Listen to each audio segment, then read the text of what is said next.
Today we talk about how can you disable batteries updates notifications on your app. We're going to figure out the solution or know how you can do that on your app.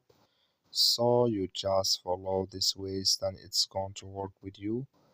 All you have to do in verse, sorry, all you have to do in verse, you just go down clicking this sign down here. So then it's going to take you to your profile. It's going to show for you like this here. Then you go down, you just keep going down here.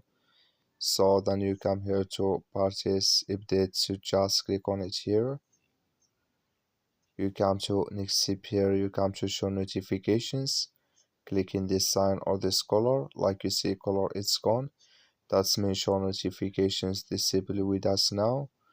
So that's all you have to do. That's all. I wish you a great. Thank you for watching. Don't forget to support us by liking, subscribe.